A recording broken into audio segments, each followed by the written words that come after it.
Comunidad Cristiana Betel de la ciudad de Cuautla, Morelos, abre sus puertas para compartir un mensaje que edificará sus vidas a través de la palabra de Dios. Con ustedes, nuestro pastor, Oscar Hernández.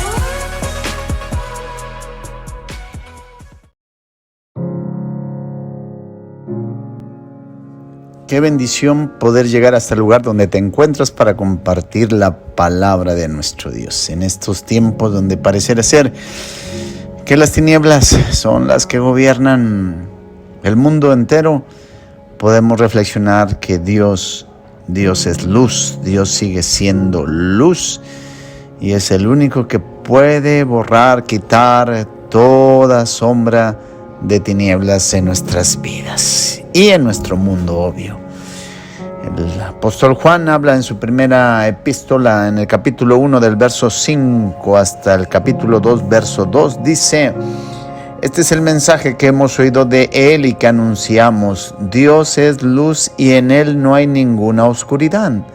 Si afirmamos que tenemos comunión con Él, pero vivimos en la oscuridad, mentimos y no ponemos en práctica la verdad. Pero si vivimos en la luz, así como Él está en la luz, tenemos comunión unos con otros y la sangre de su Hijo Jesucristo nos limpia de todo pecado. Si afirmamos que no tenemos pecado, nos engañamos a nosotros mismos y la verdad no está en nosotros. Si confesamos nuestros pecados, Dios, que es fiel y justo, nos los perdonará y nos limpiará de toda maldad. Si afirmamos que no hemos pecado, lo hacemos pasar por mentiroso y su palabra no está en nosotros. Mis queridos hijos, escribo estas cosas para que no pequen, pero si alguno peca, tenemos ante el Padre a un intercesor, a Jesucristo el justo. Él es el sacrificio por el perdón de nuestros pecados y no solo por los nuestros, sino por los de todo el mundo. ¡Wow! El cristianismo de alguna forma es la única religión que al destacar que Dios es luz, insiste en tomar en serio el pecado y ofrece solución moral para este problema. Sí, en una afirmación majestuosa, el apóstol Juan resume su mensaje en el versículo 5, que dice: Dios es luz y no hay ningunas tinieblas en Él. Puesto que Dios es luz, su naturaleza es revelarse a sí mismo. También es luz en el sentido de su perfección moral. Sí, si decimos que tenemos comunión con Él y andamos en tinieblas, mentimos y no practicamos la verdad. Este error tiene que ver con los actos específicos del pecado. Los herejes enseñaban que uno puede ser justo sin hacer la justicia. Consecuentemente, para ellos, la comunión espiritual con Dios era independiente de la moralidad. Hoy en día vemos la misma tendencia. Existen los que dicen que son cristianos, pero sus vidas inconstantes contradicen sus afirmaciones. Juan les dice que sus vidas los desmienten. Pero si andamos en luz, hay dos resultados. Tenemos comunión los unos con los otros y la sangre de Jesucristo, su Hijo, nos limpia de todo pecado. Sí, Dios perdona nuestro pecado y aún nos quita la mancha de esta maldad. Pero si estamos andando en luz naturalmente, ¿por qué tenemos que ser limpiados del pecado? No se refiere a la limpieza de pecados individuales, sino a la contaminación de nuestra naturaleza caída. Dios ha hecho provisión para limpiarnos de cualquier cosa, sea consciente o inconsciente, que pudiera obstaculizar nuestra comunión con Él y los unos con los otros. Si decimos que no tenemos pecado, nos engañamos a nosotros mismos y la verdad no está en nosotros. Créame que el error de esta declaración tiene que ver con la negación del pecado original. Juan usa el singular pecado que se refiere a la naturaleza pecaminosa. Este error conduce a la persona al engaño de sí misma. No solamente no hace la verdad, sino que no tiene la verdad en ella.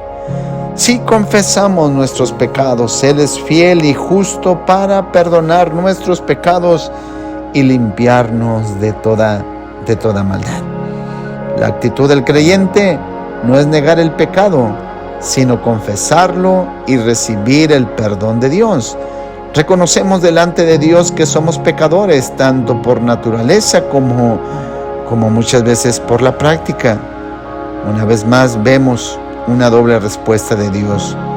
Nos da perdón y nos da limpieza. Y si decimos que no hemos pecado, le hacemos a Él mentiroso y su palabra no está en nosotros. Los herejes mantenían que, dado a su conocimiento superior, eran incapaces de pecar. Esta era la más flagrante negación de las tres.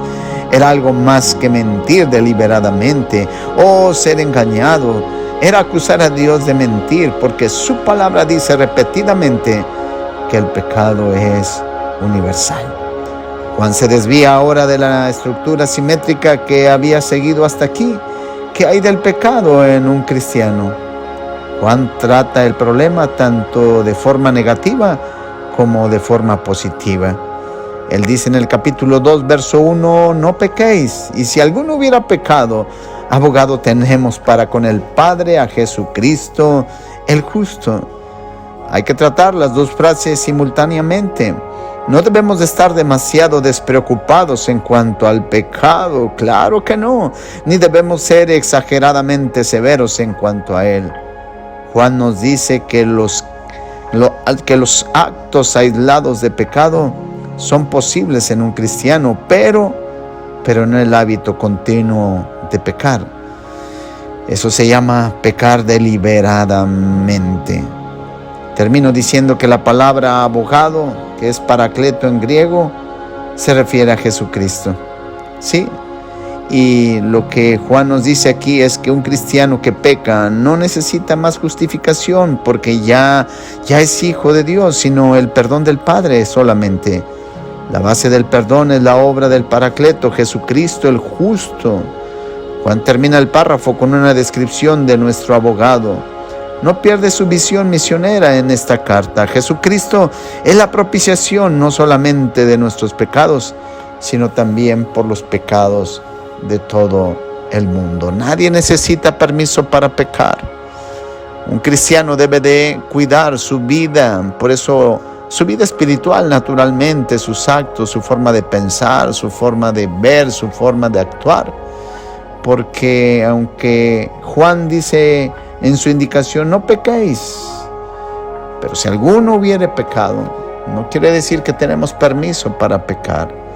Más bien debemos esforzarnos por mantener una vida recta, santa, delante de nuestro Dios y no hacerlo deliberadamente, que eso pueda ocasionarnos resultados no agradables para nosotros y tampoco ante los ojos de nuestro Dios. Así que ánimo, podemos vivir sin pecar, podemos vivir teniendo al abogado que siempre está para bendecirnos, ayudarnos en toda circunstancia de nuestras vidas.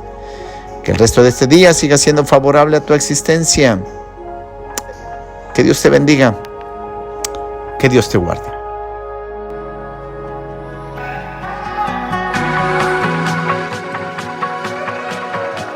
Esperando que haya sido de utilidad este mensaje, deseamos lo mejor para cada uno de ustedes. Búscanos a través de Facebook como Comunidad Cristiana Betel. Hasta pronto.